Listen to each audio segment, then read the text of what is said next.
Café corporativo sobre terceirização. Assunto polêmico, mas muito interessante. Vem com a gente.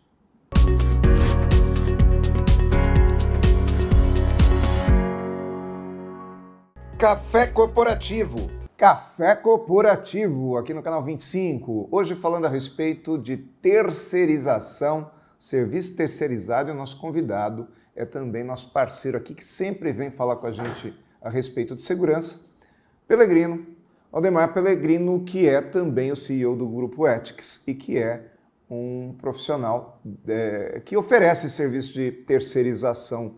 Feliz em receber você aqui de novo pessoalmente comigo, Pelegrino. Muito obrigado pelo convite, é sempre um prazer estar aqui com o Café Corporativo, né? E sou um dos parceiros, né, do Café Corporativo, então isso mais engrandece aí a minha vinda. Com certeza. E ele que é especialista no assunto, porque a empresa do Pelegrino oferece serviço terceirizado e ninguém melhor do que ele para poder também dizer o porquê sim dessa modalidade que é a terceirização. Antes então, Pelegrino, eu gostaria de começar te perguntando como que surgiu essa ideia ou essa modalidade dos serviços terceirizados nas empresas. Então, isso aconteceu com a legislação de 1974, em que aparece pela primeira vez serviços que poderiam ser terceirizados na extensão e na sazonalidade das empresas. Então, são chamados serviços temporários.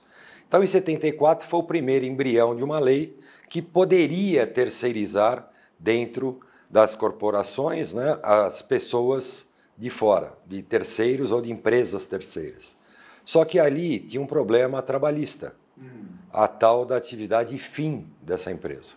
Então, nunca se sabia e ficava aos tribunais trabalhistas a decisão se aquele posto terceirizado era uma atividade fim da empresa, que fatalmente ela seria condenada por isso, ou se não. Então, dali para frente, muitas empresas, embora com a legislação do temporário em exercício, ainda tinham medo dessa terceirização, justamente por causa desse imbróglio jurídico que se criou.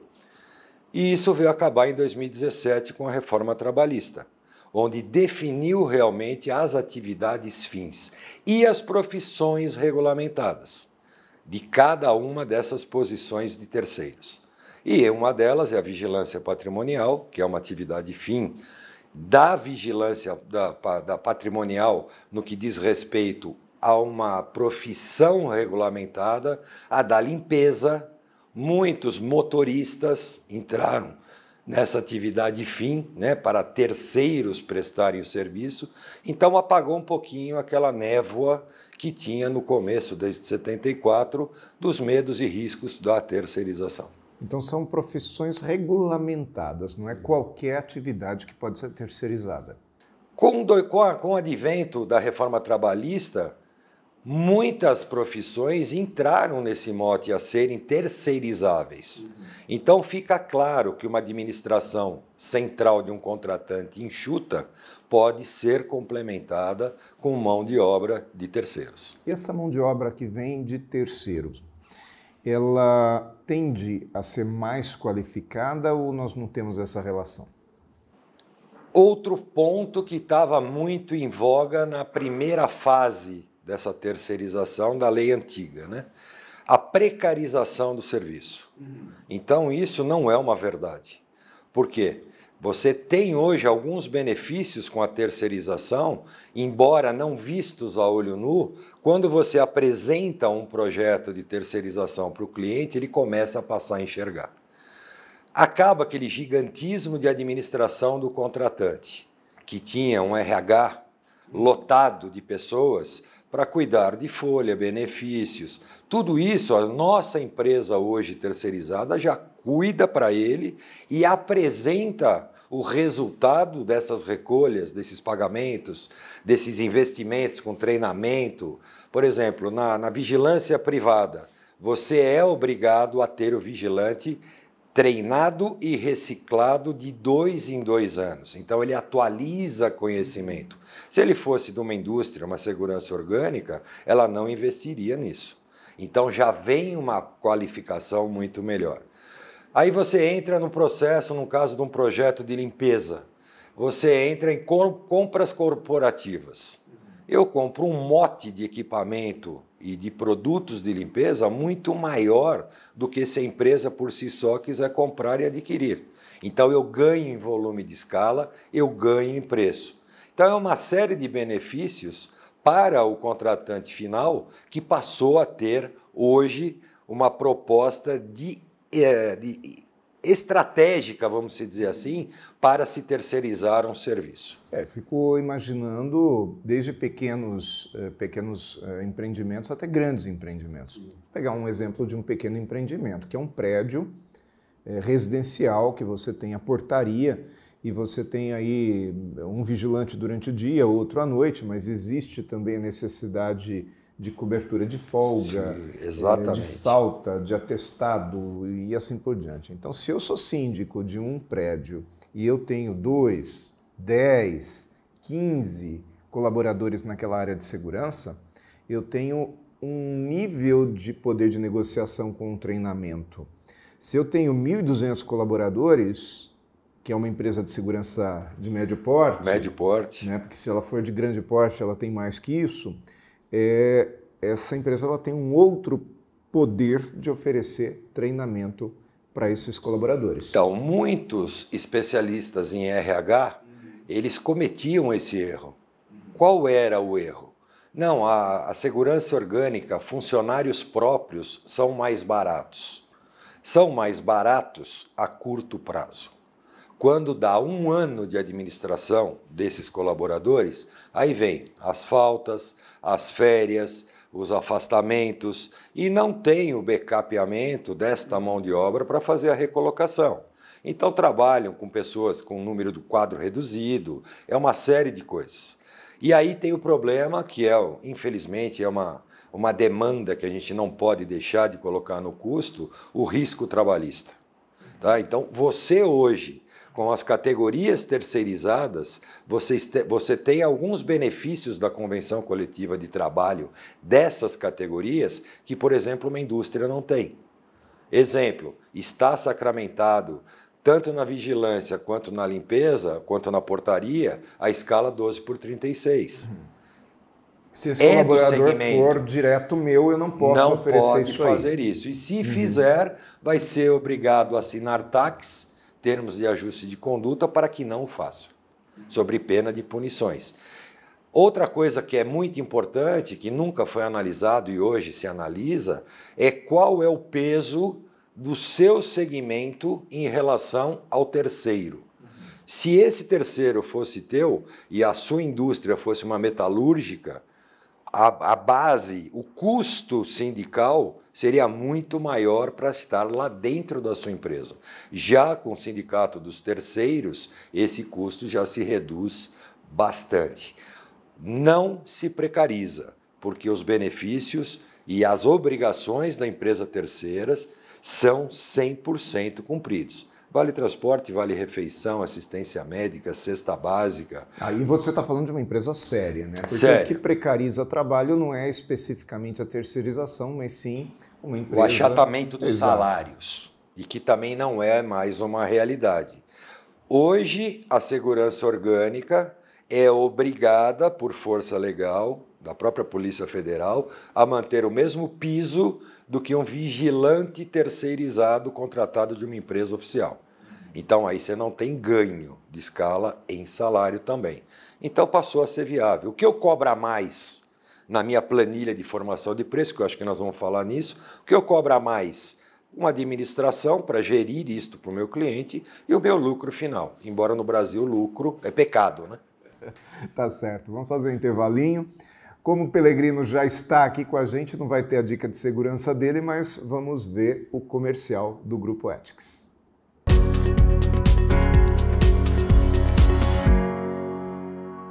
Grupo Ethics, há mais de 20 anos no mercado de vigilância patrimonial, facilities e limpeza.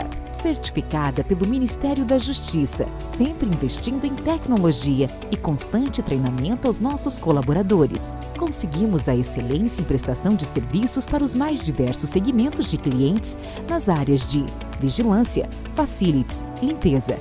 Grupo Ethics, guie-se por nossa estrela.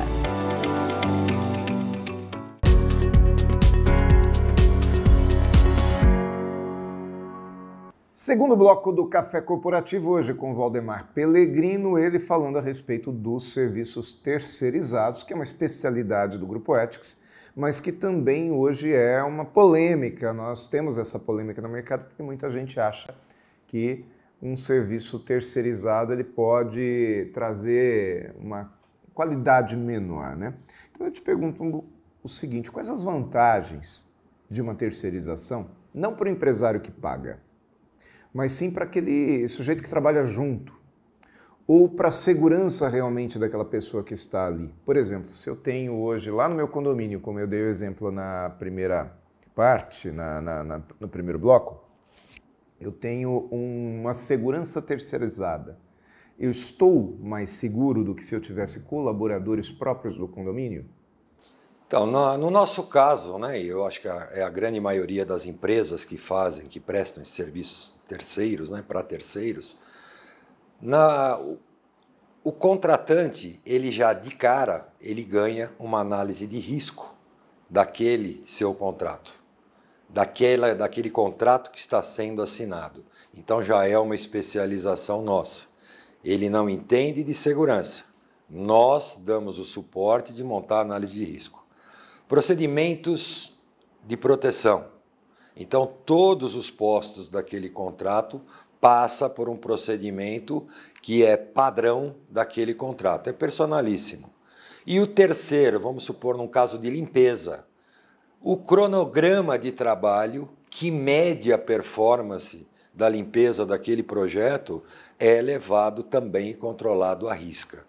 Então tem uma especialização que hoje o contratante não consegue manter backups de gestão para fazer esses controles que nós fazemos. Eu imagino que eu não conseguiria liderar ao mesmo tempo, segurança, limpeza e porteiros. Até porque eu não sou especialista nem em segurança, nem em limpeza, nem em portaria, eu sou especializado em outra coisa. Então, quando a gente vai liderar uma pessoa dentro de uma empresa, tá ok, a gente lidera o comportamento dessa pessoa, mas a estratégia, ela depende de um especialista. Sim, o projeto todo, porque na verdade nós fazemos uma venda de fumaça.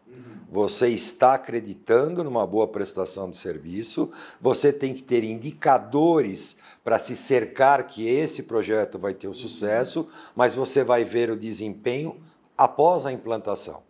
Então, nós temos algumas ferramentas, e uma que está em voga no mercado hoje é o SLA, né? Onde eu assumo aquela segurança, me comprometo por ela, e se não cumprir aquele projeto que lá está escrito, eu posso ser penalizado. Sim. Então, empresas sérias estão fazendo isso. Então, aí você tem, mesmo sendo um único administrador, com controle, né, de todos os processos geminados que estão sendo oferecidos para o teu negócio. Eu fico imaginando também que a contratação de um seguro de vida coletivo para para 1.000 colaboradores é mais barato do que se um contratante fosse contratar um seguro de vida individual para cada colaborador. Exatamente isso. Hoje, por exemplo, na convenção coletiva, alguns benefícios, um deles é o seguro de vida em grupo, nós temos aí entra de novo o que eu falei no primeiro bloco, a compra corporativa. Os patronais, os sindicatos patronais, escolhem empresas de nome para fazer um contrato mãe e nós entramos no guarda-chuva dessas contratações desse tipo de seguro de vida em grupo. E sai muito mais barato do que se eu for no mercado e contratar para 2, 3, 4 funcionários próprios. Quando você fala em planilha, e logo no início, no final agora, acho que no início do segundo bloco você falou alguma coisa nesse sentido, quando se fala em planilha, em lucro, E até você finalizou dizendo que lucro no Brasil... Hoje é pecado. Parece que é uma coisa é um pecado, né? Poxa, alguém está ganhando em cima de mim, né? Sendo que todos nós ganhamos em cima do trabalho dos outros sempre, a todo momento. Se existe trabalho para mim, é porque alguém precisa do meu trabalho e eu estou ali oferecendo em algum benefício. Como é que se calcula hoje esses custos de modo que os colaboradores também não fiquem desamparados num momento de rescisão, num momento que ele tem aí a necessidade de usar os seus direitos coletivos? Tá. A nossa planilha de formação de preço de venda, ela é formada por 3 itens. O grupo A, que são salários da categoria, todas as gratificações de função que tem nas convenções coletivas, mais os encargos sociais totais. Então, nos encargos sociais totais, já estão preservados e projetados férias, 13º, afastamento, todos os itens da coluna do INSS, inclusive fundo de garantia. Vou para o grupo B, aí entra a personalização dos projetos a serem oferecidos. No grupo B, entra despesas operacionais, vale transporte, uniforme, que uniforme é um negócio que, se não estiver bem apresentado, eu tenho que subsistir as trocas tantas vezes quanto forem necessárias. Vale refeição, cesta básica, se tiver uma moto no contrato, moto, gasolina, seguro de vida. Então, todos esses itens fazem parte do grupo B.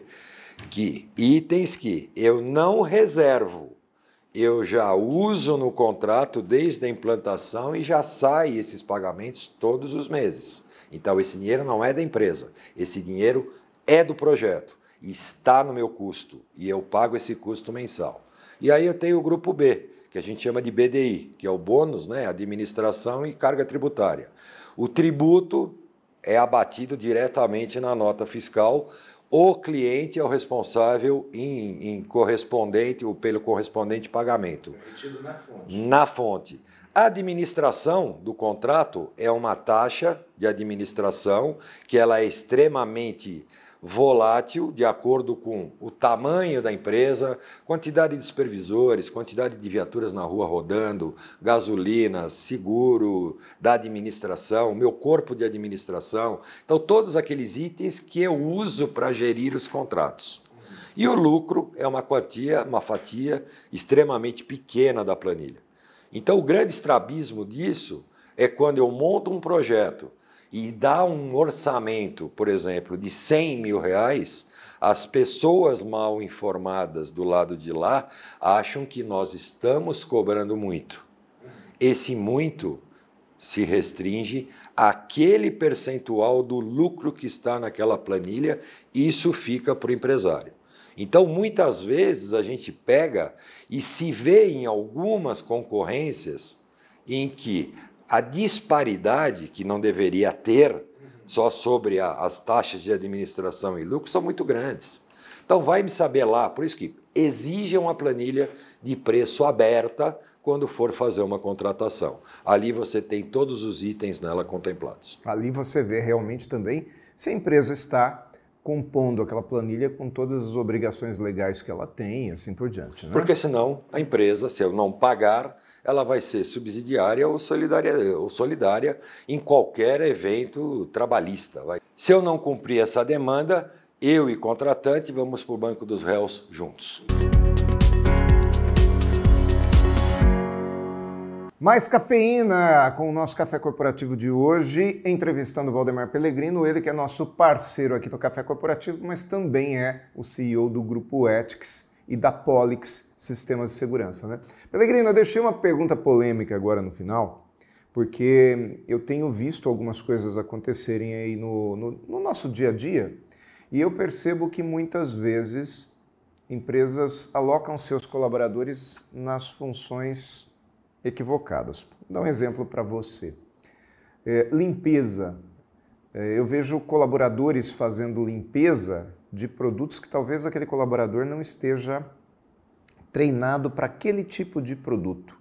Seja porque ele tem algum tipo de insalubridade, um produto que, enfim, tenha produto químico misturado, coisas nesse sentido. vejo colaboradores que lidam com pessoas de uma forma despreparada para essa função. E às vezes o segurança, que é aquele vigilante, ele imagina que ele só lide com pessoas, vamos dizer assim, de má índole, né? Enquanto que ele também lida com pessoas que são pessoas do bem.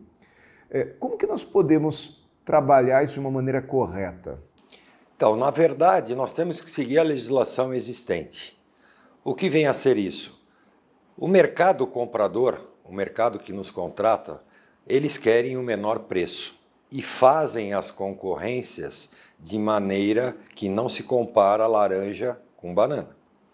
Tem algumas funções que são privativas da vigilância privada.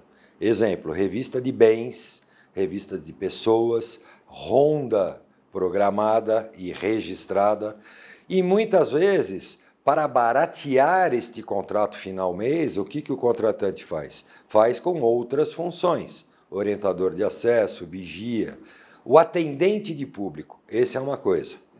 O segurança, que faz a vigilância e a proteção. Isso é uma coisa completamente diferente. É por isso que às vezes a gente chega numa empresa, num condomínio, tem uma pessoa que fala conosco e outra pessoa que está lá na portaria para segurança. Essa quase não fala com o público, ela está lá com outra finalidade. Proteção segundo o zoneamento de proteção daquele contrato. Sim. Agora, o mesmo acontece na parte de limpeza. Na limpeza, quando você mexe com banheiros de alta rotatividade, de alto fluxo, quando você mexe com materiais descartáveis e lixo, este profissional da limpeza, ele deve receber a insalubridade porque está na convenção coletiva. Muitos contratos de limpeza fazem isso, mas não repassam no preço essa insalubridade para a prestadora de serviço. Lá na frente vão pagar essa conta com certeza. Ou seja, muitas vezes você coloca uma pessoa que deveria estar trabalhando só na limpeza comum, coloca para limpar banheiro e recolha de lixo. Exatamente, que não é correto. Isso. Não. Nós temos que ter dentro desse contrato, no cronograma de trabalho, então passa a ser muito importante esse cronograma de trabalho, né, que a gente faz de limpeza, as definições, quem faz o quê e como. Porque aquela pessoa específica em limpeza de banheiro e recolha de lixo, ela tem por obrigação receber. Se o rodízio no contrato é feito com todo o efetivo deve receber insalubridade. Porque senão é a dança do crioulo doido, perícia em cima de perícia, e fica facilmente caracterizado esse dano insalubre, né? Perfeito, Pellegrino. Muito bem esclarecido. Pellegrino, muito obrigado por voltar ao Café Corporativo. Espero que você esteja novamente num futuro próximo aqui trazendo mais informação para o nosso público. À disposição de você. A nossa parceria já está em 110 dicas de segurança e que a gente chegue em 250. Vamos chegar lá, né? Pois é, nós estamos aqui há 7 anos no ar com o Café Corporativo. O Pellegrino está com a gente já há um bom tempo também.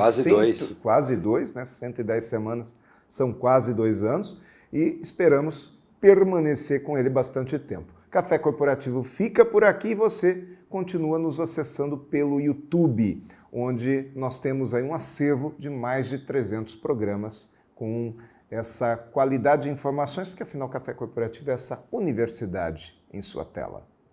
Café Corporativo.